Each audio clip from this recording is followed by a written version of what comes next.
Hi friends, last લેક્ચરમાં આપણે basic માહિતી પેપર સ્ટાઇલ અને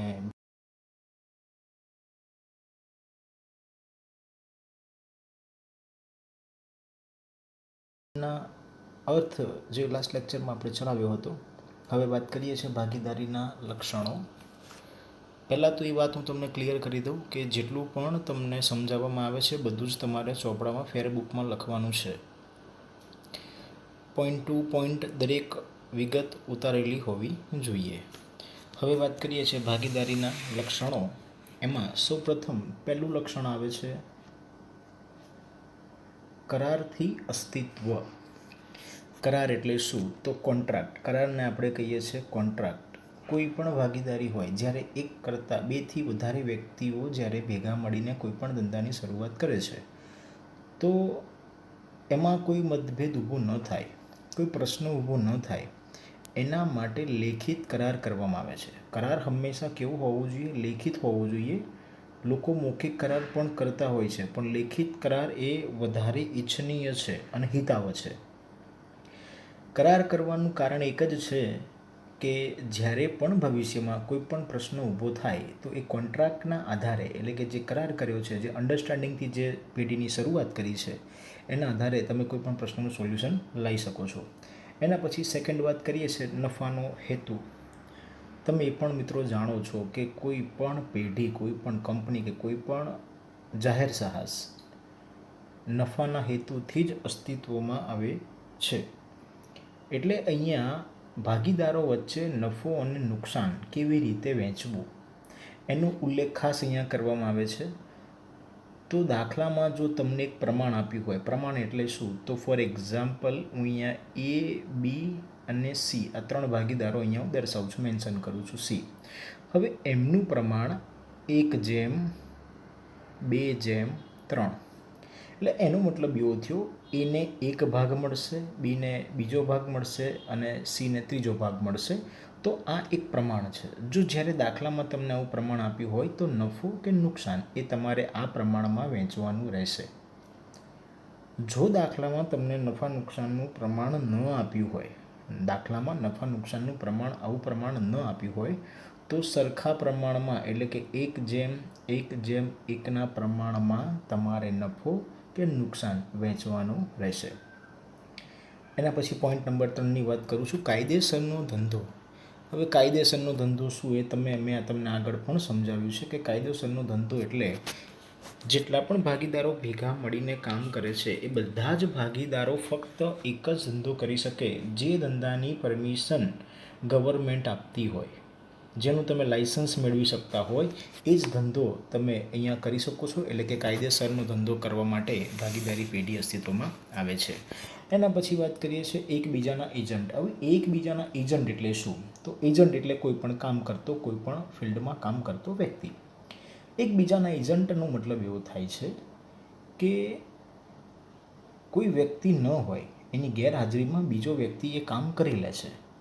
એટલે કે અરસપરસ ભેગા મળીને બધા જ કામ કરતા હોય છે, માટે એકબીજાના એજન્ટ કહેવાય. એના પછી વાત કરીએ છીએ સભ્ય સંખ્યા. તો સભ્ય સંખ્યામાં 2013ની કલમ 464 પ્રમાણે ભાગીદારી પેઢીમાં ઓછામાં ઓછા 2 અને વધુમાં વધુ 100થી વધુ હોવા જોઈએ નહીં. પણ હાલ જે કાયદો આવ્યો છે, હાલમાં કંપની નિયમ 2014 મુજબ, હું જે બોલું છે ખાસ સાંભળજો, 2014 મુજબ નિયમ 10 પ્રમાણે ઓછામાં ઓછા 2 અને વધુમાં વધુ 50 સભ્ય સંખ્યા હોવી જોઈએ.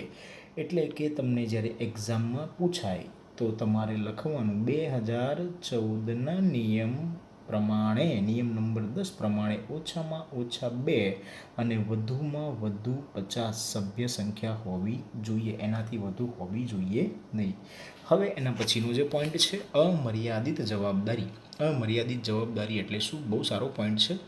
અમર્યાદિત જવાબદારીનો મતલબ એવો થાય કે કોઈ પણ ભાગીદારની જવાબદારી અમર્યાદિત ક્યારે કહેવાય? તો જ્યારે પેઢીનું દેવું વધી જાય, જે પણ પેઢી સાથે લોકો સંકળાયેલા છે, જે પેઢીની એમને સ્થાપના કરી છે, જો એ પેઢીનું દેવું વધી જાય છે તો તો ભાગીદારોએ પોતાની અંગત મિલકતો વેચીને પણ એ દેવું ચૂકવવું પડે છે. એને અમર્યાદિત જવાબદારી કહેવાય છે. એવું ન હોય કે જ્યારે દેવું વધી જાય તો ભાગીદારો ધંધો બંધ કરીને ભાગી જાય, એવું ન હોય. દેવું વધી જાય છે, ધંધાની બધી મિલકતો વેચતા પણ જો દેવું ચૂકતે થતું નથી, આવી પરિસ્થિતિમાં ભાગીદાર પોતાની અંગત મિલકતો, અંગત મિલકતો એટલે શું? તો પોતાનું ઘર, સોનાના દાગીના, ગાડી, જમીન, આ બધી જ મિલકતો છે આપણે અંગત મિલકતમાં સમાવેશ કરેલો છે. તો અંગત મિલકતો વેચીને પણ એ દેવું ભરપાઈ કરવું પડતું હોય છે. એના પછીનો જે પોઈન્ટ છે પેઢીની માલિકી અને સંચાલન. તો પેઢીની માલિકી અને સંચાલન એ કોણ કરે છે અહીંયા? તો અહીંયા ભાગીદારો જ પેઢીના માલિકો હોય છે અને એ પોતે જ અહીંયા ધંધાનું સંચાલન કરતા હોય છે. તો મિત્રો, આ હતા ભાગીદારોના લક્ષણો. આ બધા લક્ષણો તમારે ફેરબુકમાં ઉતારવાના છે ડિટેલ સાથે. હવે ડિટેલ તમને ક્યાં મળશે? તો એ તમને ચોપડીમાં આપી છે. મેં તમને અહીંયા જે સમજાવ્યું છે બધું જ પ્રેક્ટિકલ છે. ધ્યાન રાખજો, કોન્સેપ્ટ મેં તમને બધા સમજાવ્યા છે. હવે તમારે લખવાનું આ ચોપડીમાંથી તમે લખી શકો છો. એના પછી જે મેઇન અગત્યનો પોઈન્ટ અહીંયા આવે છે કે કોઈ પણ ભાગીદારી લાંબા સમય સુધી ચાલે એ કયા આધારે ચાલતી હોય છે? તો એ ભાગીદારી કરારનામું છે. આજે જે આપણે અહીં શીખીશું એ ભાગીદારી કરારનામું છે. તો ભાગીદારી કરારનામું એ શું છે? તો પેઢીનું વહીવટી બંધારણ છે. પેઢીનું વહીવટી બંધારણ છે. જ્યારે કોઈ પણ પ્રશ્ન ઊભો થાય છે, કોઈ પણ ઝઘડો થાય છે, કોઈ પણ મતભેદ થાય છે, કોઈ પણ એવી સમસ્યા ઊભી થાય છે, તો એ હંમેશા આ ભાગીદારી જે કરારનામું છે, જેનું વહીવટી બંધારણ છે, એના આધારે એ સોલ્વ કરવામાં આવતી હોય છે. તો આ ભાગીદારી કરારનામામાં ધંધો શરૂ કરવાથી લઈને એન્ડ સુધી બધી જ વિગતો ભાગીદારો સાથે બેસીને પરસ્પર બધાની સંમતિથી આ કરારનામું બનાવતા હોય છે. આ કરારનામું બનાવવા અંગેનો કોઈ નિયમ નથી, પણ મિત્રો એકવાર કરારનામું બની ગયું પછી કોઈ એકની સંમતિથી એમાં ચેન્જ થઈ શકતો નથી. હા, બધા ભાગીદારો ઈચ્છે તો એમાં ચેન્જીસ કરી શકે છે. એમાં પહેલી વાત કરીએ છીએ ભાગીદારોની વિગત. તો આમાં ભાગીદારોની બધી જ વિગતો દર્શાવવામાં આવે છે, જેમ કે નામ, એના ઘરના સરનામા, ઓફિસના સરનામા, એની અન્ય પર્સનલ વિગતોથી માંડીને દરેક વિગતો અહીંયા દર્શાવવામાં આવતી હોય છે. એ ભાગીદારોની વિગતો કહે છે. એના પછી વાત કરીએ છીએ પેઢીની વિગતો. પેઢીનું નામ શું છે, એ કયા સ્થળ ઉપર છે, એટલે કે એનું એડ્રેસ શું છે, આ બધી જ વિગતો જે પેઢીને લગતી છે, એનું લાઇસન્સ કયા રિન્યૂ કયું છે, કયા પ્રકારનું લાઇસન્સ છે, તો આ બધી જ વસ્તુ અહીંયા પેઢીની વિગતોમાં દર્શાવવામાં આવતું હોય છે. ધંધાનો પ્રકાર. તો તમે જે ભાગીદારી પેઢીની સ્થાપના જે કરી છે એ કયા પ્રકારનો ધંધો કરવા માટે અસ્તિત્વમાં તમે એને લાવ્યા છો, એટલે કે ભાગીદારી. હવે વાત કરીએ આગળ ભાગીદારનો આરંભ. ભાગીદારીનો આરંભ એટલે શું? તો ભાગીદારી કઈ તારીખથી અસ્તિત્વમાં આવી છે, આમાં કેટલા ભાગીદારો છે, કયા વર્ષમાં અસ્તિત્વમાં આવી છે, આ બધી જ ડિટેલ આમાં દર્શાવવામાં આવતી હોય છે. આટલી વિગતો જે આપણે જોઈ એ બધી જ વિગતો બેઝિક હતી. હવેની જે વિગતો આપણે જાણવાની છે એ બધી જ અગત્યની છે અને આ વિગતોને આધારે જ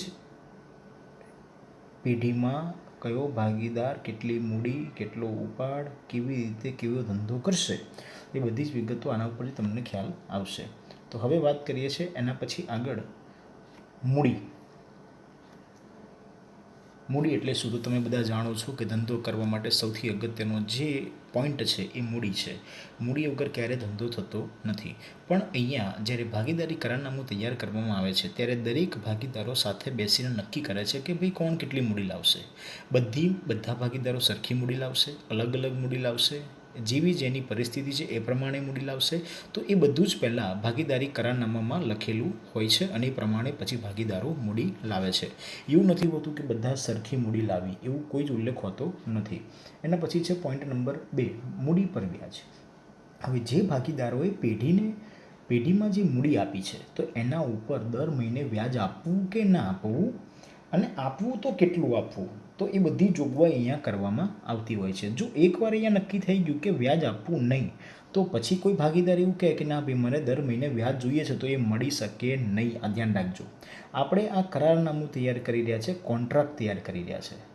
આમાં એકવાર જે ફિક્સ થઈ ગયું, બધા ભાગીદારોના હસ્તાક્ષર એટલે કે સાઇન સિગ્નેચર થઈ ગયા રેડી થયા પછી આમાં કોઈ પણ જાતનું ચેન્જીસ કોઈ ભાગીદાર કરી શકતો નથી, સિવાય બધાની મંજૂરી. એના પછી વાત કરીએ છીએ ઉપાડ. હવે ઉપાડ એટલે શું? માનો કે 5 ભાગીદારોએ ભેગા થઈને કોઈ પેઢીની સ્થાપના કરી છે, તો કોઈ ભાગીદારને પૈસાની જરૂર પડે છે તો એ ઉપાડ કરી શકે? ક્યારે કરી શકે? કેટલા ટાઈમે કરી શકે? કેટલો ઉપાડ કરી શકે? તો આ બધી જ વસ્તુની અંદર અહીંયા ડિટેલ દર્શાવેલી હોય છે. ઘણીવાર કેવું થાય કે ભાઈ અંગત વપરાશ માટે એટલે કે અંગત જરૂરિયાતને પૂરી કરવા માટે 5 ભાગીદારો દર મહિને ઉપાડ કરે તો પછી પેઢીમાં શું રહે? તો આવી પરિસ્થિતિઓ પણ બનતી હોય છે. માટે આ લોકોએ ઉલ્લેખ જ કરેલો હોય છે કે ભાઈ 6 મહિનામાં એકવાર ઉપાડ કરવો અને એ ઉપાડ તમારી મૂડી જે છે એનાથી કેટલા ટકા રકમ તમને મળશે, આવું બધું ઉલ્લેખ અંદર લોકો કરતા હોય છે, એટલે કે ભાગીદારો કરતા હોય છે. એના પછી વાત કરીએ છીએ ઉપાડ પર વ્યાજ. હવે ભાગીદારે જે ઉપાડ કર્યો છે તો એને પેઢીને વ્યાજ ચૂકવવું પડશે કે નહીં ચૂકવવું પડે? તો એનો ઉલ્લેખ અહીંયા કરવામાં આવતો હોય છે. અને ચૂકવવું પડે તો કેટલા ટકા લેખે ચૂકવવું પડે, આ બધી વસ્તુનો અહીંયા તમારે ઉલ્લેખ કરેલો હોય છે. એના પછી વાત કરીએ છીએ નફા નુકસાનની વહેંચણી. હવે નફો અને નુકસાન એ વહેંચણી હંમેશા નફા નુકસાનના પ્રમાણમાં જ થાય, યાદ રાખજો. નફા નુકસાનનું પ્રમાણ એ તમને દાખલામાં ક્લિયરલી આપેલું હશે. 2 ભાગીદાર હશે તો 2 પ્રમાણ હશે, 3 ભાગીદાર હશે તો 3 પ્રમાણ હશે. અને જો દાખલામાં પ્રમાણ નથી આપ્યું તો કયા હિસ્સે વહેંચાશે? સરખે હિસ્સે નફો અને નુકસાન વહેંચાશે. આ સરખો હિસ્સો એટલે શું? તો 1:1:1. 2 ભાગીદાર હોય તો 1:1, 3 ભાગીદાર હોય તો 1:1:1. એના પછીનો જે પોઈન્ટ છે, ભાગીદારને પગાર, બોનસ, કમિશન કે મહેનતાણા. તો જે ભાગીદાર પેઢીમાં કામ કરે છે એને પગાર આપવો કે બોનસ આપવું, કમિશન આપવું, મહેનતાણું આપવું કે આમાંથી બધું જ આપવું કે આમાંથી કશું ના આપવું, ખાલી નફો આપવો, આ બધા જ પ્રશ્નોનું સોલ્યુશન અહીંયા એ લોકો સાથે બેસીને નક્કી કરે છે અને પછી ડિસાઈડ કરે છે કે ભાઈ આમાંથી બધાને પગાર મળશે અને લાસ્ટમાં નફો મળશે. બધા ભાગીદારો એગ્રી ન થાય તો બોનસ આપીશું, કમિશન આપીશું, મહેનતાણા આપીશું. એટલે કે ભાગીદારો પરસ્પર સંમતિથી આમાંથી કોઈ પણ વસ્તુ ડિસાઈડ કરી શકે છે અને એ પ્રમાણે દર મહિને એ લોકોને આપી શકે છે. પણ કરારનામામાં એકવાર જે વસ્તુ તમે મેન્શન કરી નાખી છે પછી એમાં ચેન્જીસ થતો નથી. એના પછી વાત કરીએ છીએ મિત્રો, ભાગીદારે પેઢીને આપેલ લોન પર વ્યાજ. આ યાદ રાખજો, ભાગીદાર. હવે આમાં કેવી પરિસ્થિતિ થાય છે કે જ્યારે પેઢીને પૈસાની જરૂર પડે છે તો માર્કેટમાં એટલે કોઈ ફાઇનાન્સ કંપની છે કે બેંક છે કે વોટ એવર કોઈ પણ પેઢી છે, શ્રોફ પેઢી છે, એની પાસે જ્યારે પૈસા લેવા જાય ત્યારે એ 2-3% પૈસા આપતી હોય છે. તો આમાં એવું ઘણીવાર એવું બને છે કે કોઈ ભાગીદાર આર્થિક રીતે સદ્ધર છે. માનો કે 3 ભાગીદારો છે, એમાં 3માંથી એ નામનો ભાગીદાર સદ્ધર છે, એની પાસે પૈસા એક્સ્ટ્રા પડી રહ્યા છે અને પેઢીને જરૂર છે. ત્યારે એ ભાગીદાર એવું કહે છે કે હું પેઢીને લોન આપું છું તો તમને જે પણ ઠીક લાગે એ પ્રમાણે મને વ્યાજ આપજો. તો યાદ રાખજો, આવી પરિસ્થિતિમાં આ દાખલામાં પોઈન્ટ આવશે.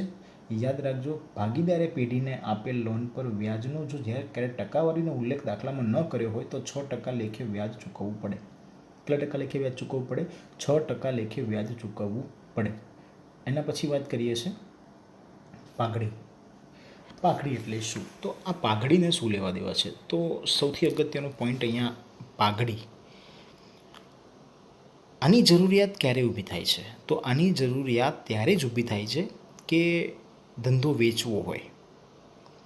નંબર 2, કોઈ ભાગીદારને પ્રવેશ આપવો હોય. પ્રવેશ એટલે કે 4 ભાગીદારો કામ કરતા હોય, 5મા ભાગીદારને ધંધામાં લેવો હોય એટલે કે પેઢીમાં એનો સમાવેશ કરવો હોય.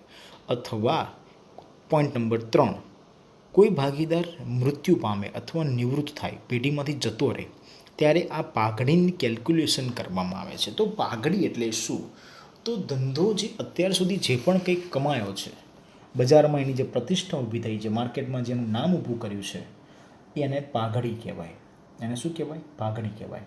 તો એની કેલ્ક્યુલેશન કેવી રીતે કરીશું? તો આ બધા ચેપ્ટર સેપરેટ તમને આગળ આવવાના છે. ભાગ 1માં જ ચેપ્ટર નંબર 3 તમારું પાઘડી છે, ચેપ્ટર નંબર 5 એ પ્રવેશ છે, ચેપ્ટર નંબર 6 એ નિવૃત્તિ છે અને 7 એ વિસર્જન છે. આ બધા જ સેપરેટ ચેપ્ટર આપણે શીખવાના છે, ત્યાં આપણે ડિટેલમાં એની ચર્ચા કરીશું. તો પાઘડી કોને કહેવાય?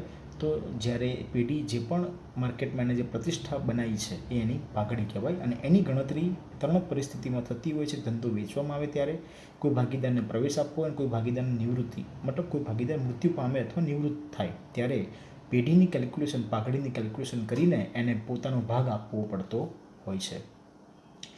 પ્રવેશ અને નિવૃત્તિ એટલે શું? તો પ્રવેશ એટલે શું? તો માનો કે 2 ભાગીદારો કામ કરે છે, તો 3 ભાગીદારો કોઈ પેઢીમાં કામ કરે છે અને કોઈ નવા ભાગીદારને ધંધામાં લાવવો હોય તો એને પ્રવેશ આપ્યો કહેવાય. શું આપ્યો કહેવાય? પ્રવેશ આપ્યો કહેવાય.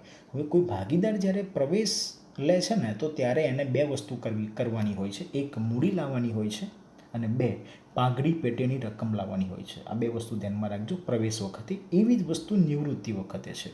નિવૃત્તિ એટલે ધંધામાંથી જવું. તો ધંધામાંથી જ્યારે કોઈ વ્યક્તિ જતો રહે છે ત્યારે એને મૂડી પેટે પૈસા આપવા પડતા હોય છે અને પાઘડની રકમ પણ એને ચૂકવવી પડતી હોય છે. તો હવે આ પ્રવેશ અને નિવૃત્તિ એના સેપરેટ ચેપ્ટરો છે અને એ ચેપ્ટરો જ્યારે આવશે ત્યારે તમને વધારે ડિટેલમાં સમજાવવામાં આવશે. એના પછી છે પેઢીનું વિસર્જન. પેઢીનું વિસર્જન. તો પેઢીનું વિસર્જન કેવી રીતે કરવું? ધંધો જ્યારે સંપૂર્ણ બંધ થઈ જાય, એટલે કે હવે સતત ખોટ કરતો હોય કે ભાગીદારો ઈચ્છે કે ભાઈ હવે આપણે ધંધો ચલાવવો નથી, તો આવી પરિસ્થિતિમાં પેઢીનું વિસર્જન થાય છે. તો વિસર્જન થાય ત્યારે ઘણા બધા પ્રશ્નો ઊભા થતા હોય છે. તો બધા જ પ્રશ્નોના નિરાકરણ માટે ભાગીદારી કરારનામામાં બધી જ વસ્તુ અહીંયા મેન્શન કરવામાં આવતી હોય છે. તો મિત્રો, આ હતું ભાગીદારી કરારનામું અને આ કરારનામાના આધારે જ ભાગીદારીનો ધંધો સ્ટાર્ટ થાય છે. આમાં એકવાર કોઈ વસ્તુ મેન્શન થઈ ગયા પછી એમાં ચેન્જીસ થતો નથી સિવાય બધાની મંજૂરી. તો આ હતું ભાગીદારીનું કરારનામું. હવે એના પછીના જે પોઈન્ટ છે, છેલ્લો પોઈન્ટ આપણે એની વાત કરી લઈએ છીએ.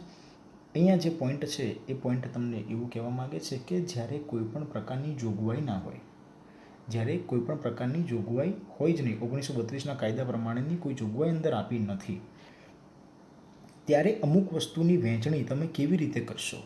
ત્યારે હિસાબોમાં જ્યારે પ્રોબ્લેમ ઊભા થાય છે તો એની વહેંચણી તમે કેવી રીતે કરશો? તો એના માટેના રૂલ્સ એન્ડ રેગ્યુલેશન અહીંયા તમને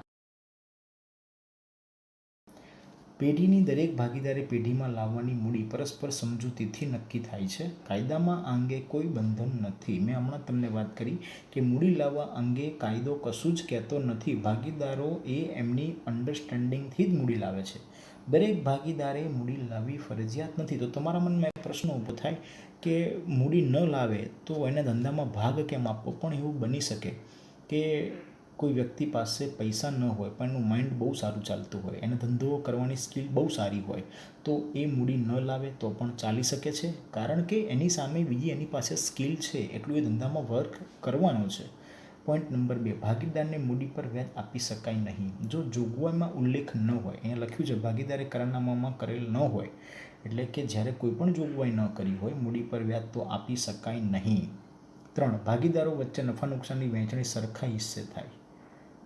સરખા હિસ્સે એટલે કે જ્યારે દાખલામાં નફા નુકસાનનું પ્રમાણ આપ્યું ન હોય ત્યારે કયા હિસ્સે નફો નુકસાન વહેંચવું? તો સરખા હિસ્સે વહેંચવું. પોઈન્ટ નંબર 4, ભાગીદારે પેઢીમાંથી કરેલ ઉપાડ પર વ્યાજ વસૂલ કરી શકાય નહીં. પોઈન્ટ નંબર 5, ભાગીદારને પગાર, બોનસ, કમિશન કે મહેનતાણું આપી શકાય નહીં. તો આ બધું કેમ ન આપી શકાય? કારણ કે ભાગીદાર એ માલિક છે અને માલિક એ ફક્ત નફામાં જ ભાગ લે. એ પગાર, બોનસ, કમિશન, મહેનતાણું ના લે. આ બધું કર્મચારી માટે હોય છે, માટે અહીંયા આપી શકાય નહીં. ભાગીદારે પેઢીને આપેલ લોન પર વાર્ષિક 6% લેખે વ્યાજ આપવું. ક્યારે આપવું? જ્યારે કરારનામામાં ઉલ્લેખ ન કરેલો હોય ત્યારે. યાદ રાખજો, આ જેટલી પણ પરિસ્થિતિ આપણે સમજી રહ્યા છે એ ક્યારે એપ્લાય કરવાની છે કે જ્યારે ભાગીદારો વચ્ચે કોઈ પણ જાતનો કરાર ન થયો હોય, કોઈ પણ અન્ડરસ્ટેન્ડિંગ, મ્યુચ્યુઅલ અન્ડરસ્ટેન્ડિંગથી કોઈ કોન્ટ્રાક્ટ થયો ન હોય ત્યારે આ બધી પરિસ્થિતિ ધ્યાનમાં રાખવામાં આવે છે. અને 7મો પોઈન્ટ છે, જો કોઈ ભાગીદારે પેઢી માટે વ્યાજબી ખર્ચ કરેલ હોય તો તે મજૂરી મેળવવા તેનો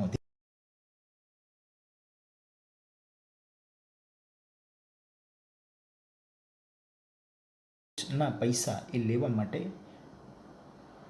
માટેનો અધિકાર ધરાવે છે. તો આ પોઈન્ટ ક્યારે તમારે ધ્યાનમાં રાખવાના છે કે જ્યારે 1932ની જોગવાઈ પ્રમાણે ભાગીદારો વચ્ચે કરારનામું તૈયાર ન કર્યું હોય અથવા કરારનામામાં આ બધી વિગતોનું સ્પષ્ટતા ન કરી હોય તો તમારે આ 7 પોઈન્ટ ધ્યાનમાં રાખવાના છે. એમાં દાખલો ગણવા માટે આ 2 થી 3 પોઈન્ટ ખાસ ધ્યાનમાં રાખજો. એક પોઈન્ટ નંબર 3, સરખા હિસ્સે નફા નુકસાનની વહેંચણી થશે. એક પોઈન્ટ નંબર 6% લેખે વ્યાજની ચૂકવણી કરવાની રહેશે. બાકીની લગભગ ક્યાંય જરૂર પડતી નથી અહીંયા. તો મિત્રો આ આપણો સેકન્ડ લેક્ચર હતો. અહીંયા તમારી થિયરી જે ચેપ્ટર 1ની છે એ પોઈન્ટ અહીંયા પૂરા થાય છે. હવે આપણે નેક્સ્ટ લેક્ચરમાં દાખલા ઉપર જઈશું, જે નાના દાખલા છે, જે 3 ગુણમાં આવશે. આ બધું જ તમારે ફેર બુકમાં મિત્રો ખાસ લખવાનું રહેશે. આજનો લેક્ચર અહીંયા આપણે પૂર્ણ કરીએ છીએ.